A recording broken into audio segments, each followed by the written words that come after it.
Ooh. This is wow. So I don't like call. Let's take call off the table. All right. Yeah. Removed. Let's crush. Jamie, it's finally happening. Welcome. The course is live. Massive value. How did you enjoy it? How did you like the journey of going through this entire tournament and sharing this with your audience? This has been great, dude. I've never done anything like this before. So from the idea of maybe we could do something here to going through every single step, every single hand of this run, it's been quite a journey, man. So excited to release it and excited for people to see it. It's one question that is on top of my head is right now. What do you think is the most valuable for people in this course? What is the core of this course for people who are interested? Well, it is a course from early stages of the tournament all the way to the final table. So I think it's not just like, oh, we're just going to look at ICM here, or we're just going to look at early pre-flop play. Like it's spanning the whole game. So I guess some of the buzzwords, some of my takeaways were focusing on the most important things, the practical things in hands, right? The right thought process to go through when you play hands. We talk about pre-flop, some good 3-betting, some 4-betting spots as well. We get into 4-betting a little bit, and A little bit. some valuable things in there. And then all the way playing down to the final table, we have ICM situations, how our game is changing and evolving as we play down from pre-money, already adjusting with 5 tables left, 4 tables left, 3 tables left, adjusting how we're approaching the game. So it's everything, Ben. It's start to finish, man. Well, by now we both know that going all in on final tables very often is better with ace 4, ace 5 off than with pocket jacks or pocket 10s, right? Spoilers. When there's a lot of ICM pressure. But you learn this in the course as well.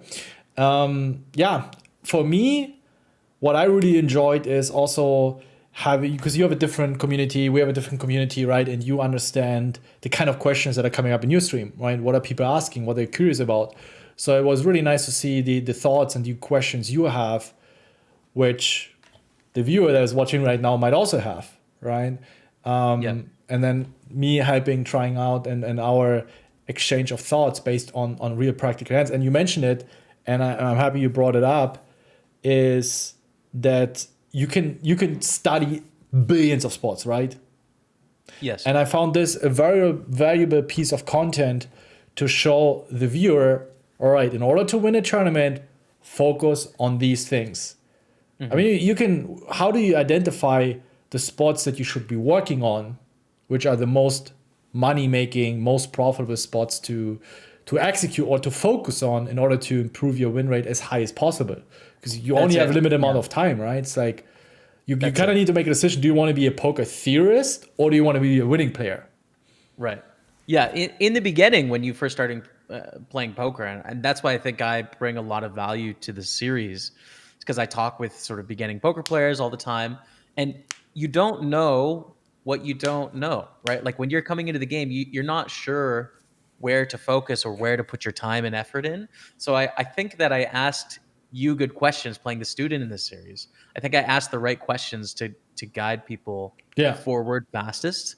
And then, like you're saying, Ben, like you can find justifications to study these most niche, incredible spots, right? You can get into them, get into the weeds, spend hours debating of like, should I get it all in with this hand or not?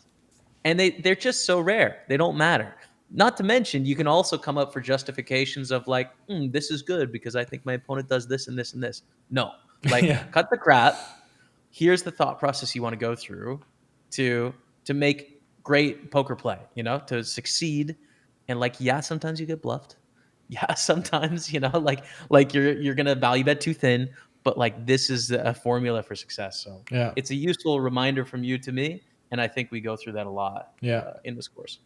I also really enjoyed that we had the chance to talk about different stages of the tournament and also touch base on the kind of mindset we want to apply early, mid game, and also when having different stacks, especially as a big stack. I've experienced a lot of my students who really struggled because the bigger the stack, the high expectations, especially when you enter the later phase. And Right. then 25 left, they're chip leader, they're busting 18s, and they kick themselves for weeks.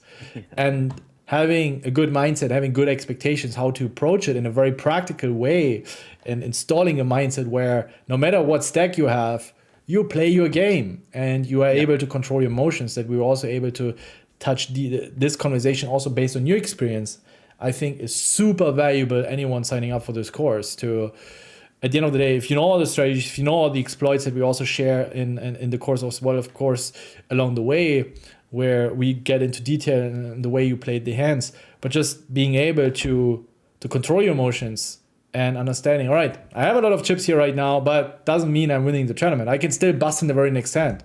Not maybe not next hand, but in two hands technically, right? Losing two hands, just having this very calm, reflective mindset.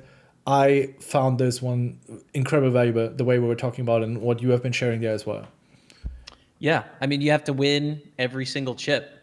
So if you have 10% of the chips in play, 10% of the job is done. Yeah, Right. Like that's it. Like you're a big chip leader, but like, hey, you're 1/10 of the way there, Yeah. and the goal is to find the least risky moments where you can accumulate all of them. Yeah. It's there's no locking up your stack. This isn't a cash game. Like, all right, see you guys next Tuesday. It's like, no. You're, like you're in action. You could go broke any hand, it could be all in every hand. And it's just the process. So yeah, no, it was good to talk about that, I think. Yeah. If you guys want to know more about, we put everything in the description. So you find a link there that brings you to a page where I also share more information, a video for free, no strings attached, what you can expect, who is it for, the content of the course, of course, and yeah, all the details that you need to know. What a question is really pressing me. If you think about just one thing that has been incredibly valuable in terms of the content that you learned from this course, because the intention was also you and me having the interaction, me helping you out. Okay, what are the spots? Right. Maybe you're a bit too GTO brainwashed, try to be balanced, try to be fancy with sizings, and I need to give you a little slap to unwash your brain from all that GTO crap. But if you think about one particular spot that has been very helpful for you, what would you say? What was it? Well, I think that's one area, if whatever it comes to your mind. I think that's it for me. Is the thought process, right? It's like where your brain goes to when you come to a spot. I think at times I get a little bit too lost in the poker theory as I'm always trying to get better and improve and learn. Yeah. And like sometimes you can get out of whack by thinking about the wrong things. And that's very easy to do for every level of poker player up to, I play high stakes. And some of these times I'm thinking about like, I wonder what, how much bluffs I need to balance my XYZ. Doesn't matter, right? Like focus on the important stuff here. And so I think you drove that home in a lot of spots throughout the whole series, and I think it'll be helpful to people to realize what's important to focus on in different spots. Yeah, that's also where I'm very hard on myself. It's very easy to find an excuse, right? Oh, the solver wants to do that, so it's an approved play. But having someone who holds you accountable, who tells you, listen, this is just bullshit. Nobody's bluffing here. Just fold your fucking hand and move on and protect your tournament life. And especially when you have a lot of chips, that's super difficult. If it goes wrong, if you lose 40 big blinds, you still have 35 big blinds to play with. But 40 big blinds, it's a huge chunk if the average stack size is 40 big blinds, right? So there are a lot of fallacies and traps that you might fall into mentally. So basically, this course just shows you how to win tournaments with a good mindset and identifying the spots where it's supposed to be very tight or you're supposed to be incredibly aggressive. I mean, it's both, right? We covered both spectrums, spots where, and we just got to be knitting up like crazy, and then spots where we just have to be super aggressive and super loose. Absolutely. Yep. Yeah. So let's talk a bit about a couple of hands. That's just for you to understand what this is about and what you can expect, but also want to take the opportunity here to give you a bit of insights on how we're approaching these spots. So we're going to be reviewing a couple of hands here from one of Jamie's recent deep runs. So stay tuned and we get right into the hands. All right, you got another big final table here, the 1K Sunday High Roller main event, the Bounty Edition. We're mostly going to focus on freeze out kind of play. We also touch base on bounties in the course, the basic math. Of course, not as deep as our bounty course with Raise Your Edge, but at least a couple of the basics you will be taught in the course. And here we are going over a couple of hands. Let's get right into it without wasting a lot of time. By the way, Perfect. I just recently made a YouTube video and I want to make this challenge. Reviewing an entire final table, a high roller and Sunday in under 30 minutes. Dude, Wow. that was insane. I think that's the biggest value I've ever dropped on YouTube. So many spots. And I was just like, okay, I would do this, and this, next hand, this. I really wanted to do this and try this out from nine-handed to heads up. It's actually a lot of fun. Of course, couldn't go as deep with Sims and stuff, but just how would I play it? Next hand, how would I play it? What I would do? I think it's a super cool format, yeah. So Chippy V, we're defending here. I think it gets a little bit closer under ICM type stuff. What do you think about this pre-flop? I think I would 3-bet or fold this spot. This is a spot with these offsuited king X hands. If you think this guy is opening it too much, then yeah, I would certainly 3-bet this hand. I think it's super powerful. I mean, we can have a look a little bit on let's see if I have some final table spots here. We're gonna be adding more ICM spots here to this as well. Yeah, this is mostly the ICM spots we have paired right now, just around money bubble, early game, mid game to see the ICM impact. But if we have a look at Chippy V in general for this spot, just to get an idea, versus, let's say, what is it? Hijack. 40 big blinds. Yeah, we can take 30. You see, in general, the offsuited kings are very much favored. It doesn't really change in ICM a lot. It's like very polarized offsuited A6, offsuited king X. So I think king 5 off is... There are spots where I always 3-bet against certain opponents, and then there are spots where I never 3-bet. And this is super important. I would never, sometimes I 3-bet. No, I think it through. Does it make sense? Or does it not make sense? Yeah. And if this guy has been rather tight so far, you probably have a bit of experience playing with him. You played final 2 tables. You should have an idea how he plays. But yeah, I like the fold as well. Cool. I think we'll see probably I play a little tight. We hadn't gone through this hand history when this was played, so I think I was a little bit snug, and you helped me loosen up a little bit through this. Yeah, that was also something we discussed a lot throughout the final table, that in a couple of spots I felt like you were over adjusting to ICM quite a bit. So it was also good to see those defending ranges. Ooh. This is wow. So I don't like call. Let's take call off the table. All right. Removed. Yeah. I think fold is defensible, right? And reasonable. I think also jam might be plus here with like pretty dead money going on over there. The cutoff is not as dead as you might think. Cutoff is, button is dead. Cutoff is not that dead. Yeah. Cutoff has definitely got some ace king and ace queen that doesn't really want to 3-bet call with. I mean, even if you jam, he's not going to call off ace queen. But I can see jacks and a few traps in his range that are going to be calling. So I don't know what is best here. Can we squeeze less than all in? Yes. Perfect play. I love it. Make it like. And I think Jake, I mean, if this guy sits on 10s or 9s and you squeeze, there's a good chance he's always folding it. Which is also against the jam.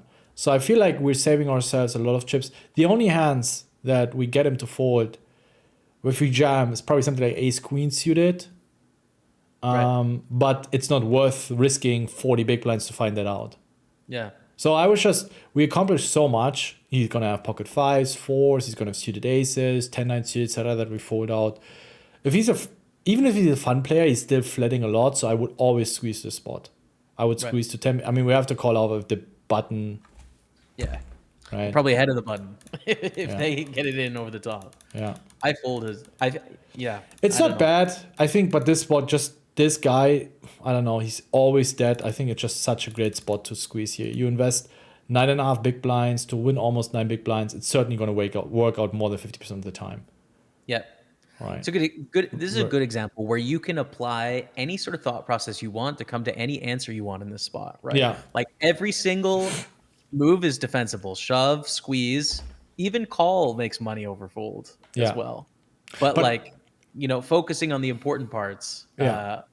which is like the cutoff's calling range, and like we can accomplish the same thing squeezing as opposed to jamming. Yeah. So You in general want to apply these squeezes when ranges are relatively weak.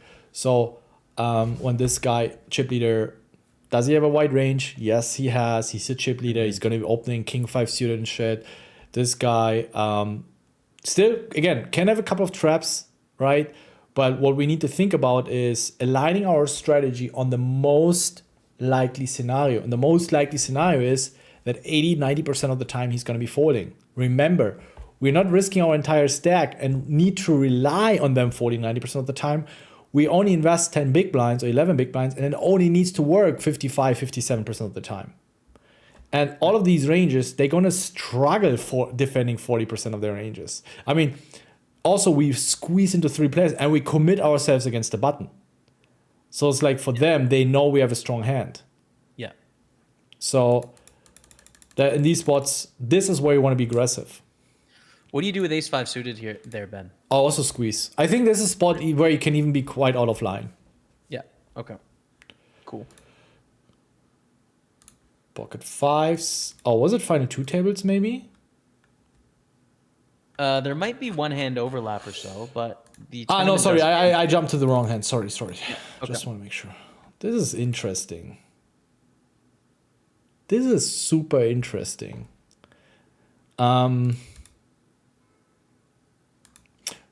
This might look a little bit weird, but we have an interesting spot here. If not against 6 big blinds, but usually he should be 3-betting to 5 big blinds. This is not a good sizing under ICM. You will see much smaller sizings. He has a wide range. He's doing it with aces, kings pretty much, or crap. He's in position. He's going to be shoving a lot. So there's not so much boss for play going on. So you don't need to make it that big. If you would make it 5 big blinds, and he has maybe 25 big blinds, we could 4-bet fold this spot against him. Yeah. It's super sick.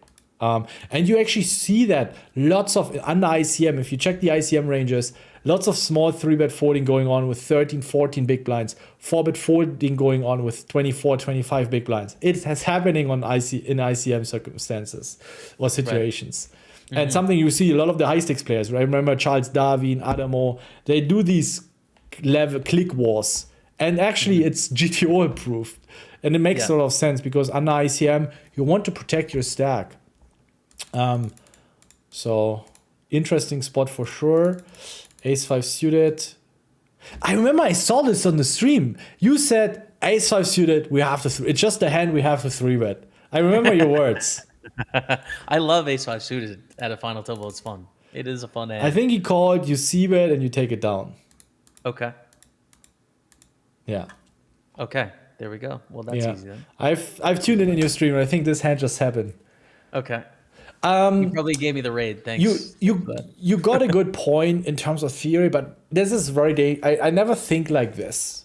Because then you will take spots with ace 5 suited, where afterwards we said, yeah, okay, in theory it might be a good spot, but just the way he plays, it's not good to have bluffs here. It's just more, yes, it should always be 2 levels. Does it kind of make sense what we want to do here, our theory? Again, not knowing detail, just knowing roughly, hey, 3-betting some lowers, some suited aces, fine here, good. That's all you need to know, right? Then the next level is, does it make sense against his opponent? Speaking of exploitative side of things, you always want to take these 2 steps.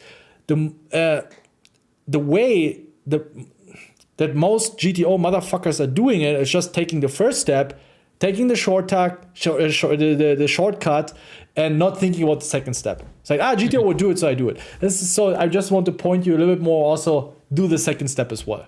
Right. Because then you will identify spots where, yes, we want to do it in theory, but we never want to do it in practice, certain plays.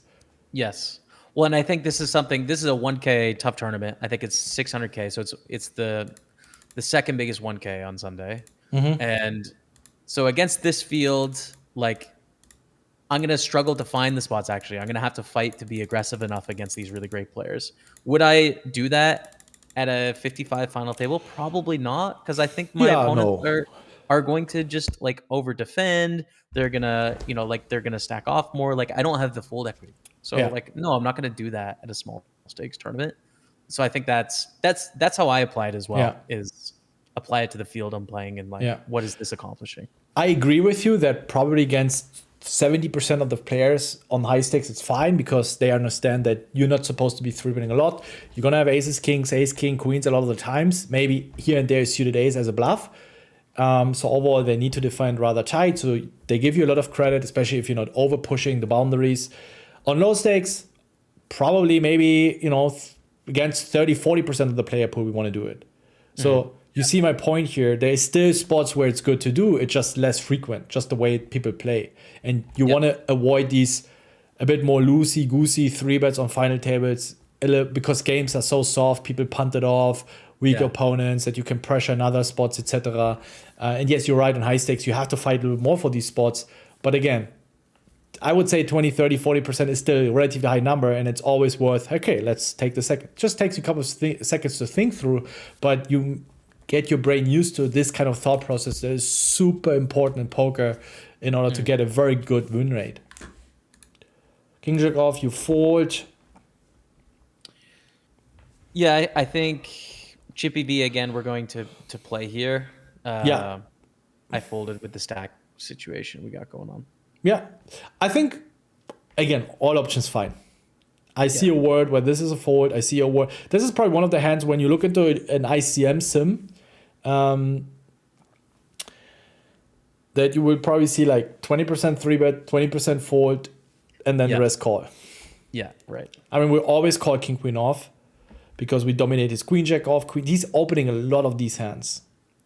So I would always call king queen off. I would call ace queen. I would call ace jack. And then I would 3-bet something like king 8 suited, king 9 suited, king 7 suited, etc. These are fine hands to 3-bet with.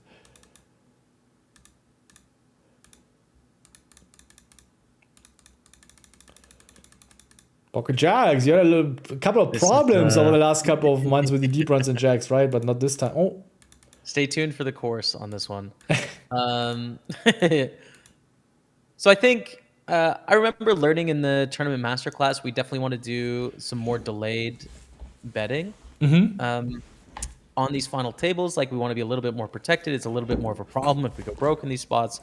So it seemed like a good spot to check with jacks. Not that vulnerable, 2 overcards, protect our hand, get some bluffs from the chip leader, and then get some value on later streets. Yeah. But I checked the turn as well, I think. I don't hate it. I think it's fine. You're okay with it? Yeah. It's hard to get 2 streets of value. He's not going to have lots of 6x and 3x hands he's defending with. If it's a 9 or 10, I like to see or 9. I think it's better to bet. I think the 3 is a bit of a dead card for him. It's like he's playing mostly 3 cards of the board. Again, we want to align our strategy in the most likely scenario. So the 2 and 3 are pretty much a bit of a problem for him, which means we don't have a lot of value here in betting, and he can still be on traps, right? I like a check because keep in mind he's probably defending queen 4 off, queen 5 off, queen deuce suited, which we don't have. That's so scary. Like if it's Adamo, I'm just checking the turn and like I'm ready to bet call the river because I know that there's some players that are so capable of check raising turn with the queen and bluffs. Yeah. Well, that's why we need to kind of pot control here, and that's just a situation where then you end up on the river against a capable opponent. You sometimes call, you sometimes fold, and you try to identify, go a bit with your experience, gut feeling, and even if you're wrong, don't hate yourself. Sometimes you will have hands where you have a bluff catcher, even for your tournament live, and you will make a stupid call. You will die in this tournament and you will hate yourself. That's the process. That's the journey of every poker player. It's not just you. It's still for me there after 10 years of playing poker. Just suck it up, move on, period. All you can do. River, value raise. I'm sure I just called. I'm sure I didn't find the value raise. I mean, that's crazy. The value raise is wild. No, it's just a call. I was just trying to tease it a little bit. Yeah, but snap call. Like this is, he could pot bet ace-7, right? We sit on ace-king, we sit on ace-6, pocket 8s, pocket 5s, pocket 4s. So yes, with a 7. I'm not getting against 8s, but so many other hands, he has a clear value bet. So I mean, our hand is so strong compared to what he's going to think we have, right? Checking twice. I don't hate his. I mean, the 5 is pretty much irrelevant. We never open 4-5 suited here, so the jack is not bad actually, because he blocks jacks. I think you want to throw in some random bluffs with the jack and 10, just a bit of insights in terms of the blocker effects here. The most likely value hands, the top of our range that we check through is jacks and 10s.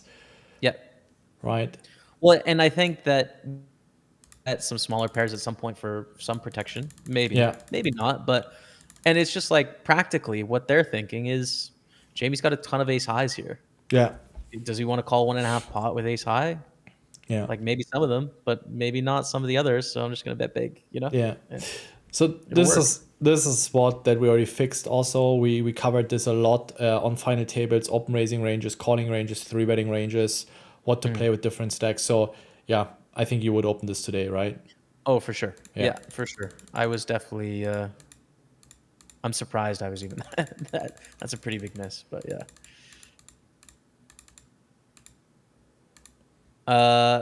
Yeah, I think an overfold here. Same thing, like a spot where I was thinking, oh man, I can't continue on turns, but if I go through my thought process, now it's like we're very high up in our range. Yeah, he could even so many misses, you know. Like, he could even bet the sizing with 6s or 7s, which I really like as well, or ace 5, because he gets us to fold king jack off, king and clubs, which we would float against a small sizing.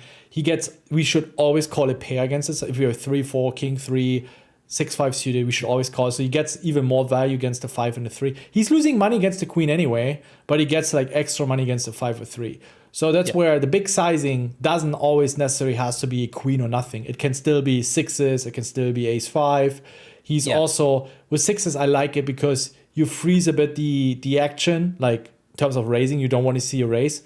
So it makes a lot of sense. I encourage you also to use these bigger sizings, even with your second or third pairs. It makes a lot of sense. It's simplifying a lot of things.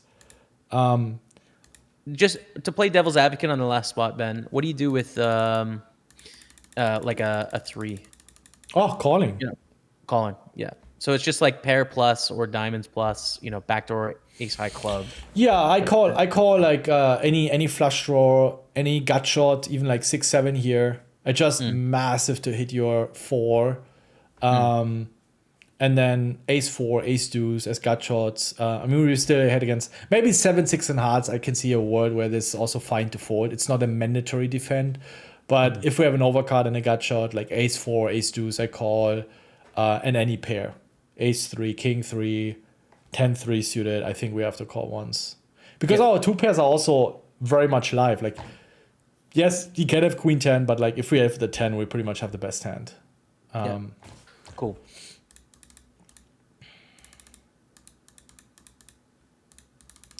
Discipline forward with the deuce. Yeah, limp. Weird spots, The limp right? makes it better. It makes it better for us, but yeah, I think standard fold probably. I wouldn't hate the limp here. I don't think people attack these limps very well. The most aggressive is in the small blind, where he's also an incentive to limp behind a lot.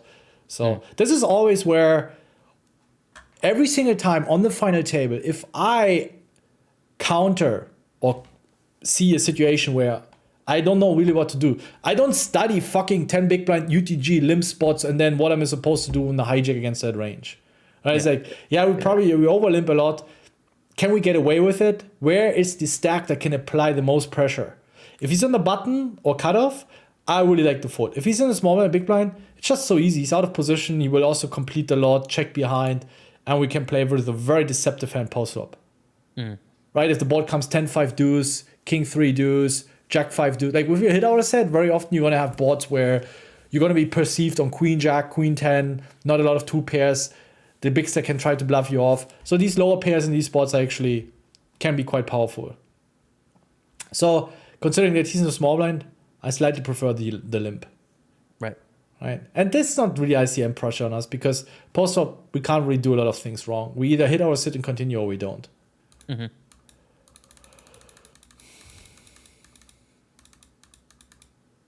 Interesting limp. I don't hate it. I think it's fine. Can limp call and... Yeah. Also, flop check is fine. Nice. A lot of respect when you play like a nit, Ben. That's this is what. I mean, you're what's supposed to play happening. kind of tight, so it's fine. Yeah. Oh man, I definitely tweeted this one. Yeah. And you also made a video on that one on your channel as well, right? Yeah. Where I analyzed this hand Yes. impaired. So there's a full analysis on Jamie's channel on this hand. We don't need to dive deeper right now. Yes. Find it out. Let's keep it as a teaser. Okay. People should go to your channel, watch it. I analyzed this hand for Jamie in HRC, and you will see whether this is a call or fold. Yes. I've seen people saying from clear fold, ICM pressure, lots of shorter stacks, ace king, we have to fold. It's also a PKO tournament, so we need to consider that as well. So I considered the bounty. You will get some extra free bounty content as well. And I also have seen people saying snap, fist pump call. Let me know in the comments, guys. Without knowing the result, what would you think? Call or fold? And why? Yeah. Or, yeah, no, there's no other option. He's not 3-betting, so.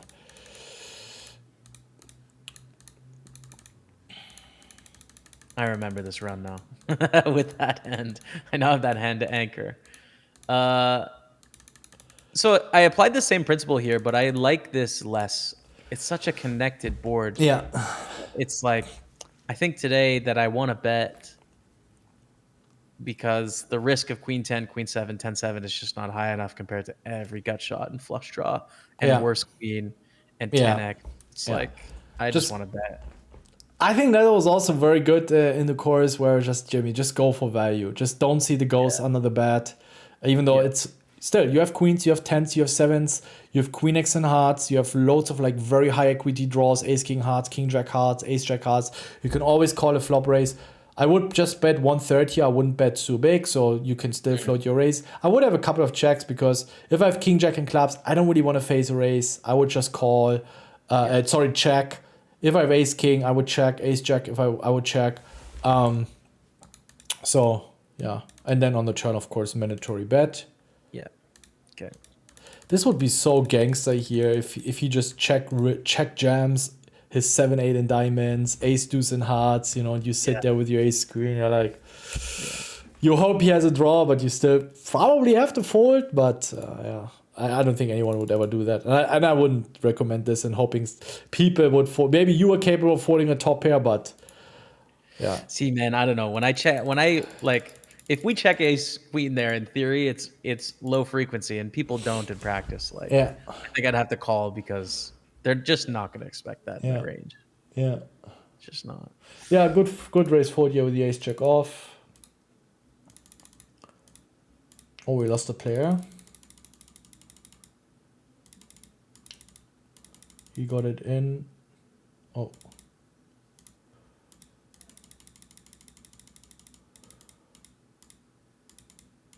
I'm not sure what it might have rebalanced spots. I don't know what happened there. It doesn't show the hand history, but it might have missed an end or something. Yeah. Sorry about that. Maybe something was broke, but it's all right. It's not so relevant. 9-8 suited. Yeah, again, at least we talked about this in the course, like at least limp or raise, yeah. At this time, my thinking was like, ace X, focus around ace X, fold all these suited things, but it's just I was taking it too far. Yeah. All right. Interesting to hear thoughts on opening the 6 deuce. Suited? Yeah, I like being suited. My thinking was I really want to do a lot of raising, a lot less limping than expected here with the stacks the way they are. So being suited, I was like, I'm just going to raise sort of these hands, a hand that I definitely can't limp call, but I want to put some pressure on. So I just raised. Flop? Do you like your bet? You don't? I think my bet is fine. They have so many auto folds. I have 6 high. Yeah. Like it. When you raise this, he's gonna have 10-9 off, Jack-9 off, right? 9-8 off. So, and you opt to go for a bet on the river. It's optimistic. Why? I mean, what was the intention of the bet? What did you try to accomplish? I guess pulled out queen high to Which queen highs? Queen Jack, Queen 10. I mean, I feel like Queen High is going to call on the flop when I bet 1/3 on Ace King King. So Do you all the think Queen Highs I even call are something raised. like Queen 8 is calling, Queen 8 in clubs, etc.? If I bet the river, No, if you bet the flop. yeah, I think it does. I think it does. If it calls my raise pre, it's probably going to continue past the flop for 1/3 Queen High. I would think. I Yeah. would. I'd deal with Queen High. Okay. So Yeah, I yeah, think you should.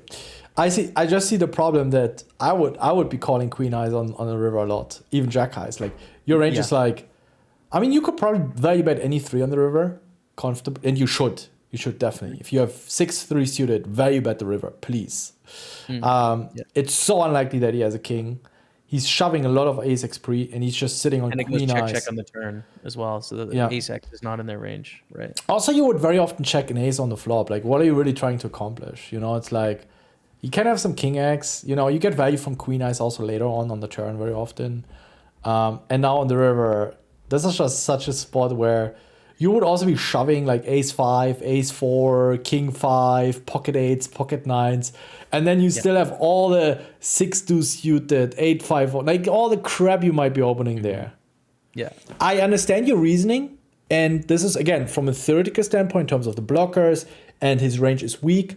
I like your bluff, right? Just the way we always want to bluff in spots where opponent's ranges are weak. He's sitting with a high card hand. We can apply a lot of pressure.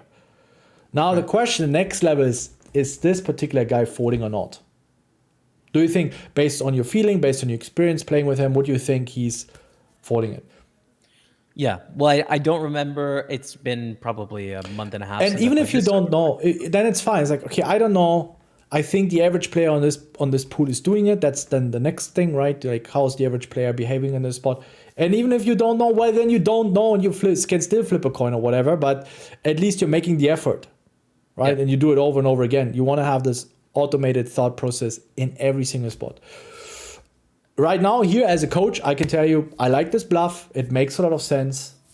His range is weak. A lot of the requirements, conditions for a good bluffs are given. But then, even if that's the case, we might run into opponents who simply don't give a fuck and they just look you up, right? Yeah. Right. Yeah. I would, by the way, always jam this hand pre-flop. Yeah. This is a super profitable pre-flop jam. 18 big blinds. He has a bounty on his head. 6-2, 6-3 suited. Bunch of shorter stacks. Super profitable jam. Yeah. Offsuit. I guess if you see, if this has been a solid player, a regular player, you go all in. If it's a recreational fun player, I can see the merits of raising. They're in general a bit scared. They're also on bigger final tables. You always need to identify. This is a good tip, and we share a lot of these mindset tips in the course as well. When you go on the final table, try to label every single player, right? Recreational, but they're recreational, super tight, that you can apply a lot of pressure. ICM, you can jam a lot, raise a lot. These are the prime examples, the money printing opponents who are way too tight and you can exploit. And then you have recreationals, they don't give a fuck. You don't want to make these ICM jams because they call you here. He sits there with King 8 suit and is like, well, I'm going to snap this guy off. I don't care. I want to win this tournament, right? Then you want to maybe jam only 30% instead of any 2. I can imagine against most players, this is a very profitable any 2 jam. I think in HRC, ICM, we only jam 80-90% because he's still supposed to call very wide, because in PKOs, we give a little bit less fuck on ICM. But players are still might be calling a little too tight, so you might get away with just jamming any 2 cards here very profitably in this spot. Right. Cool. But this hand here, just seeing it first, I would always jam. It's a hand that does well against all his nutted calling hands, right? They can all lots of suck out potential. What happens?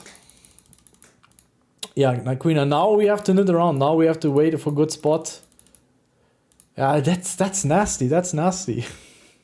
It's not a fun hand to have here. It's a big disaster to, just get it in with like King Queen and flip before the 2 really short stacks. So I think a fold is fine. Like, even on like 30 blinds, we're probably not even opening sevens with these stacks. So No, that's I think much better. That's much better to open with sevens. You get more flat calls. You have a bigger upside of hitting a set and then potentially winning a big pot. Here, hitting a set with 12 big blinds is not so valuable as with a deeper stack, even 30 bigs.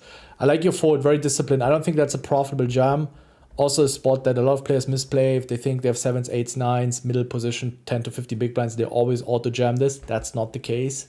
So I really like your disciplined fold. And this is also a good illustration on these really fucked up spots where you might struggle a lot. And also you will see plenty of these spots in the course. I mean, we had, I don't know, 7, 8, 9, 10 videos on going every single important hand of this tournament. And you will see a lot of these spots where you would puke, and you get to see what you and I would be doing and help you sharing our thought process on how to approach these hands. All right, Jamie, thank you so much. I hope you guys enjoyed. If you have any questions around these hands, feel free to drop it in the comments. It's just a bit of an idea that you can guys get here on how we approach these situations and what you can expect. Of course, we dive much deeper. Also, you always get to see a nice intro and outro, what to expect, a summary. We share additional simulations and sims where we dive a little bit deeper into the theory and explaining things and on the why. So you really, for me, it's always important. Also for you, you're also a big believer in that. You need to understand the fucking why. Why do you want certain things in certain spots and not just copy paste strategies? So you can do it for yourself and really get better in poker. I agree, Ben. Jamie, any final words? It's been an absolute pleasure. I've learned a ton. I think I've improved a ton, and I expect everyone that picks it up will be learning a ton as well. So all the best, man. It was great, and I can't wait for you guys to check it out. Thank you guys for watching. Once again, drop a comment if you have a question, if you have any kind of feedback. We'll respond. Don't forget, we also have a huge Discord community if you want to learn poker, if you want to connect with other poker players. Jamie, thank you so much for joining, and then see you guys next time. Thank you so much for watching.